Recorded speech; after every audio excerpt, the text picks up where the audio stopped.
और बढ़ते आगे कुछ अन्य खबरों का रुख करेंगे। सीएम डॉक्टर मोहन यादव ने कांग्रेस पर बड़ा और गंभीर आरोप लगाया। उन्होंने आरोप लगाया कि कांग्रेस ने अंबेडकर के खिलाफ साजिश रची थी। उन्हें चुनाव हराने की तत्कालीन प्रधानमंत्री ने कोशिश की थी। जीते जी और उनके बाद भी कांग्रेस ने उनका अपमान ही किया। सीएम ने आरोप लगाया कांग्रेस ने संविधान की मूल भावना को बदलने का काम किया है। जो 60 साल में न हो सका, पीएम मोदी ने 10 साल में करके दिखाया। बीजेपी के संकल्प पत्र पर सीएम डॉक्टर मोहन यादव ने कहा कि बीजेपी के संकल्प पत्र में सभी वर्गों का ध्यान रखा गया।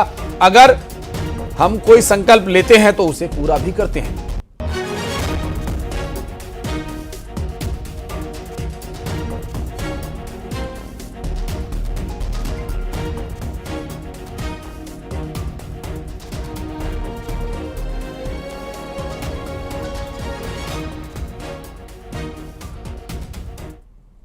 छिंदवाड़ा में कांग्रेस को बड़ा झटका लगा।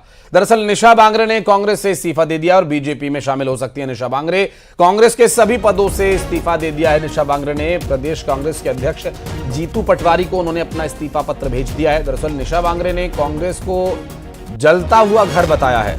कांग्रेस पर धोखा देने का आरोप लगाया और पार्टी में महिलाओं को उचित स्थान नहीं दिए जाने का भी आरोप निशा बांगरे ने लगाया है। निशा बांगरे के बीजेपी में शामिल होने की अब अटकलें तेज हो गई हैं। डिप्टी कलेक्टर रह चुकी हैं निशा बांगरे।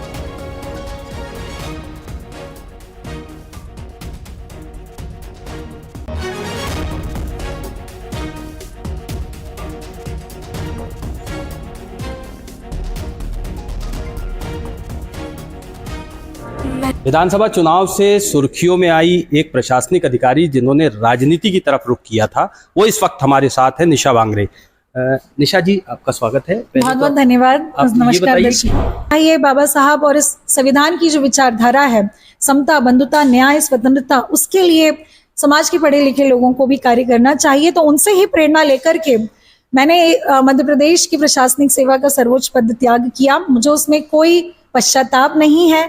मैं बिल्कुल नहीं कहूंगी कि मैंने गलत किया, ना अभी भी मेरा राजनीति से मोह भंग हुआ है। मतलब पहले शिकायत शिवराज सिंह चौहान मुख्यमंत्री से, अब शिकायत कमलनाथ से, ये मान लें?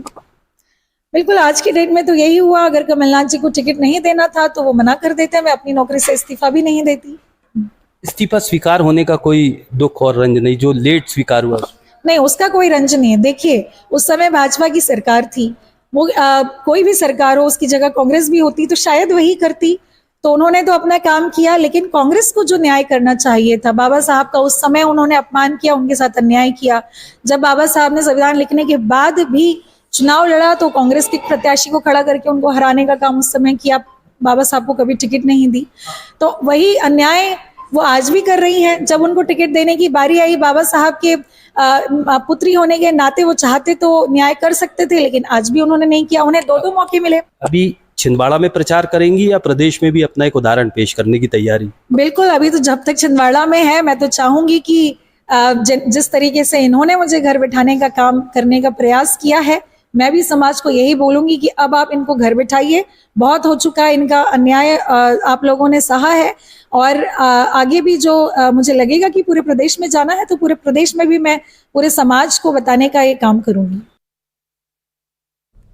और बढ़ते हैं आगे, आपको बता दें कि सलमान खान के घर के बाहर फायरिंग मामले में पुलिस ने अज्ञात के खिलाफ मामला दर्ज कर लिया है और आरोपियों की तलाश शुरू कर दी गई है। आरोपियों को पकड़ने के लिए कई टीम्स बनाई गई हैं। फायरिंग के दौरान घर में ही मौजूद थे सलमान खान। मुंबई एटीएस की टीम, मुंबई पुलिस की टीम संयुक्त रूप से इस पूरे मामले पर कार्रवाई कर रही है। सुबह करीब 4:30 से 5 बजे के आसपास के बीच का ये घटनाक्रम बताया जा रहा है। मुंबई के बांद्रा स्थित गैलेक्सी अपार्टमेंट में, इस बिल्डिंग में करीब 3 से 4 फ्लैट सलमान खान के हैं। पूरे परिवार के साथ वो यहाँ पर रहते हैं। और अमित राय हमारे सहयोगी जुड़ गए मुंबई से। अमित, भाईजान के घर के बाहर जो फायरिंग हुई, अभी क्या उस पर जानकारी मिल रही है? क्या अपडेट मिल पा रहा है? एटीएस क्या कर रही है? पुलिस क्या कह रही है? देखिए, 2-3 चीजें हैं। पहले तो फॉरेंसिक की टीम जो है वहां पहुंच के सुबह से जांच पड़ताल कर रही है। जैसे कि हमने देखा कि जो फायरिंग हुई उसपे एक फायरिंग जो है सलमान खान के घर के दीवार पे भी एक गोली लगी हुई है और बगल में डीमार्ट है, उस डीमार्ट की दीवार पे भी एक गोली लगी हुई है। तो फॉरेंसिक टीम जो है साक्ष्य जुटाने में लगी हुई है। दूसरी जो मुंबई पुलिस की टीम है, जो सीसीटीवी विजुअल है, जहां से लोग भागे थे उस इलाके के सभी सीसीटीवी फुटेज को उन्होंने अपने कब्जे में ले लिया है। आरोपी की तलाश जारी है और एक सीसीटीवी फुटेज जो है मीडिया के हाथ भी लगा, जिसमें वो दोनों आरोपी हेलमेट पहने हुए बाइक लेके भाग रहे हैं। तो हेलमेट पहने होने की वजह से उनकी जो पहचान है वो नहीं हो पा रही, लेकिन मुंबई पुलिस की टीम लगी हुई है।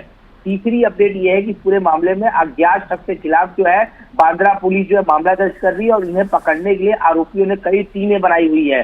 चौथी अपडेट ये है कि joint CP law and order जो है वो इस समय पहुंच चुके हैं सलमान खान के घर पे, और वो सलमान उनके परिवार से जो बातचीत करके जानकारी इकट्ठा कर रहे हैं।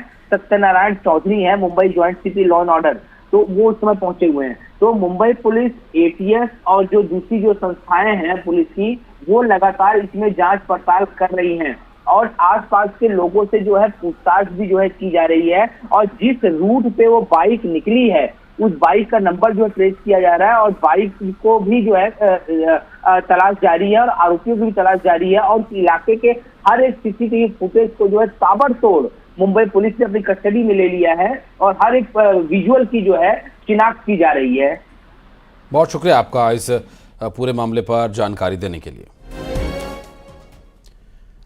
और बढ़ते आगे, रुक करेंगे कुछ अन्य खबरों का। आपको बता दें कि बलौदा बाजार में लूट के 5 आरोपियों को गिरफ्तार किया गया। 2 नाबालिग समेत 5 आरोपी यहां से धरे गए हैं। कॉलेज के पास आरोपियों ने लूटपाट की वारदात को अंजाम दिया था और लूटपाट के कई और मामले इन पर हैं और इन पर कार्रवाई अब क्या कुछ की जाएगी देखने का विषय होगा। फिलहाल आपको बता दें कि इस पूरे मामले में अभी जो गिरफ्तारी हुई है वो गिरफ्तारी निश्चित रूप से कई और मामलों का खुलासा करने के लिए आवश्यक है और कई तरह के मामलों की जानकारी जो अभी तक मिल रही है उसमें ये बताया जा रहा है कि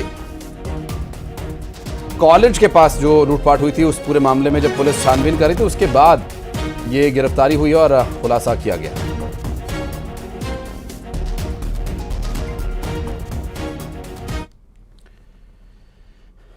कोंडागांव जिले में गर्मी शुरू होते ही जल संकट भी बढ़ गया है। शहर में पीने के पानी के लिए लोगों को जूझना पड़ रहा है, बड़ी मुसीबत का सामना करना पड़ रहा है। कोंडागांव शहर के 22 वार्ड्स में पानी की सप्लाई ठप हो गई है। स्थानीय लोगों का आरोप है कि नगर पालिका के कर्मचारियों की लापरवाही की वजह से वाटर टैंक नहीं भर पा रहा है।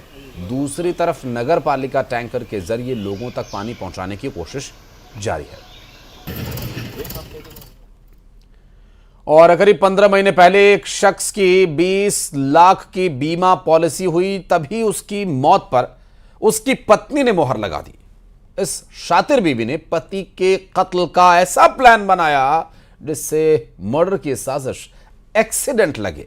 देखिए 20 लाख के बीमा और सुहाग के मर्डर की ये इनसाइड स्टोरी।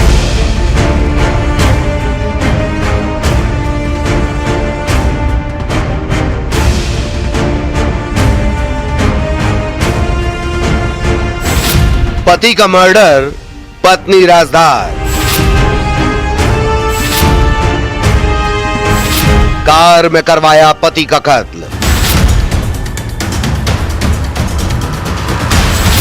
फिर कत्ल को दी एक्सीडेंट की शक्ल। खौफनाक साजिश, लाखों का बीमा, 4 किरदार।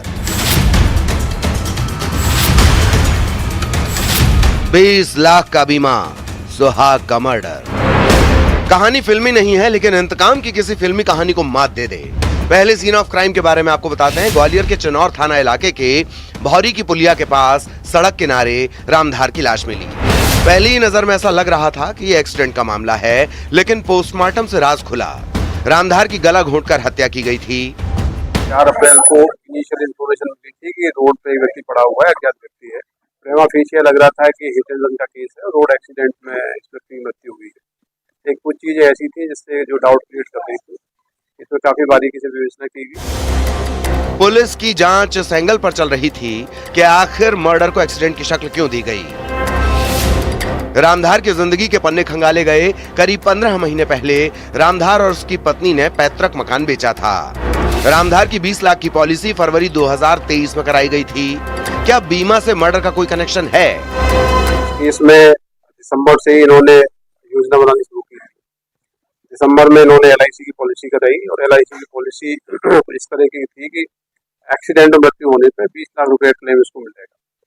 20 लाख रुपए के LIC के क्लेम को प्राप्त करने के लिए और इनका जो पारिवारिक विवाद था उसके कारण पत्नी ने अपने परिचित सुरेंद्र जाटव और अन्य व्यक्तियों के साथ मिलकर पूरी योजना बनाई। जांच आगे बढ़ी। कत्ल की मास्टरमाइंड रामधार की पत्नी निकली, जिसने अपने रिश्तेदार सुरेंद्र जाटव के साथ मिलकर ये साजिश रची। दूसरे आरोपी भी इस वारदात में शामिल थे। पुलिस का शक पत्नी पर ना जाए, इसलिए कत्ल से 4 दिन पहले आरोपी पत्नी अपने रिश्तेदार के घर चली गई। देखिए, पत्नी तो इसकी मुख्य आरोपी है। जो अन्य जो आरोपी है, मुख्य आरोपी सुरेंद्र जाटव है, पत्नी का दूर का रिश्तेदार जीजा लगता है। सुरेंद्र जाटव ने अपने साड़ू नरेंद्र जाटव को इस केस में शामिल किया। अन्य जो 2 व्यक्ति हैं वो सुरेंद्र जाटव के मित्र हैं। इसमें लगे क्लोज ग्रुप है जो आपस में कनेक्टेड था और लंबे समय से इन्होंने षड्यंत्र बना के पूरी घटना। प्लान के मुताबिक आरोपियों ने रामधार को खूब शराब पिलाई, कार में घुमाया, फिर कार में गमछे से गला घोंट दिया, लाश को रोड पर फेंका और लाश पर कार चढ़ा दी, जिससे एक्सीडेंट का केस लगे। योजना के तहत इस व्यक्ति को स्विफ्ट गाड़ी से लेके गए। गाड़ी के अंदर उनको थ्रॉटलिंग किया गया। थ्रॉटलिंग के बाद इसको रोड एक्सीडेंट्स के रूप में शो किया। दरअसल रामधार को शराब की लत थी। इस लत से रामधार की पत्नी परेशान थी और प्रताड़ित भी। इस परेशानी से छुटकारा पाने और 20 लाख की बीमा पॉलिसी के लालच में रचा गया सुहाग के मर्डर का षड्यंत्र। ग्वालियर में सुशील कौशिक के साथ bureau report, news 18 Madhya Pradesh Chhattisgarh. और अब बात उस सेगमेंट की जिसमें वोटर बोलेगा, अपने मन के राज खोलेगा। और अगर आप भी चाहते हैं कि आप भी इसी तरह से कोई वीडियो मैसेज देना चाहें तो आप हमें भेज सकते हैं व्हाट्सएप नंबर पर, वो भी आपको बताएंगे आगे। हमारे क्षेत्र का सांसद ऐसा हो जो बहुत ही जागरूक हो और क्षेत्र में निरंतर दौरा करता रहे और चिकित्सा एवं स्वास्थ्य के क्षेत्र में जो पिछड़ापन है हमारे कांकेर लोकसभा क्षेत्र में, और यहाँ पे बेरोजगारी बहुत ज़्यादा है। जब तक यहाँ कोई भी बड़ा उद्योग धंधा नहीं लग जाएगा तब तक यहाँ के क्षेत्रवासी बहुत ही बेरोजगारी से जूझ रहे हैं। यहाँ कोई बहुत बड़ा फैक्ट्री लगना चाहिए। हमको भी वर्तमान में ऐसा सांसद चाहिए जो हमारे कांकेर लोकसभा क्षेत्र का सर्वांगीण विकास कर सके। हमारा क्षेत्र जो है विशेष क्षेत्र विकास प्राधिकरण बस्तर तरफ से आता है। यहाँ के आदिवासी लोगों को उच्च जीवन स्तर मिल सके, यहाँ के लोगों की उन्नति हो सके, यहाँ के लोगों का छात्राओं का पढ़ाई के क्षेत्र में आगे बढ़ने के लिए जो सरकार की योजनाएं हैं वो पूरी योजनाएं आम आदमी तक पहुँचे। हमें हमारे क्षेत्र में ऐसा सांसद चाहिए जो सारी महिलाओं की जो सुविधाएं होती है वो हम तक पहुंचा सके और सारी योजनाओं का लाभ सभी महिलाओं तक पहुंचाए और उसका लाभ दिलाने का प्रयास करें। यहाँ शिक्षा के क्षेत्र के साथ साथ स्वास्थ्य के क्षेत्र में विशेष रूप से ध्यान दें। यानी विशेष प्रकार के लिए अगर कोई भी असुविधा होती तो व्यक्ति को आजकल इलाज कराने के लिए बाहर जाना पड़ता है। उच्च शिक्षा यहाँ पर नहीं है और सड़क, पानी, बिजली की व्यवस्था अच्छे से दुरुस्त। हम यही चाहते हैं कि हमारे जो भी नवनिर्वाचित लोकसभा क्षेत्र के सांसद हो वो सर्वांगीण विकास बिना किसी भेदभाव के सबके लिए सबका विकास करे। कांकेर लोकसभा क्षेत्र में पूरा कांकेर लोकसभा क्षेत्र विकास हो, ऐसा सांसद चाहिए। लोकसभा में जितने जिले आते हैं वो जिले का विकास हो, एक तो मूलभूत सुविधा जनता से लेकर रोड नाली तक विकास हो, ऐसा सांसद की हमें जरूरत है। हमारा सांसद ऐसा हो जो केंद्र की योजनाओं को अंतिम छोर के व्यक्ति तक पहुंचा सके और जन जन को उनका लाभ मिल सके, ऐसा हमको सांसद चाहिए। जो योजना है बिजली, पानी, सड़क और विकास की योजना है और आदमी की। और आप भी अपना ये वीडियो मैसेज हमें भेज सकते हैं ताकि आप इस पर अपनी बात टीवी स्क्रीन के माध्यम से लोगों तक पहुंचा सकें। एक छोटा सा ब्रेक यहाँ ले रहे हैं, जल्द लौटते हैं।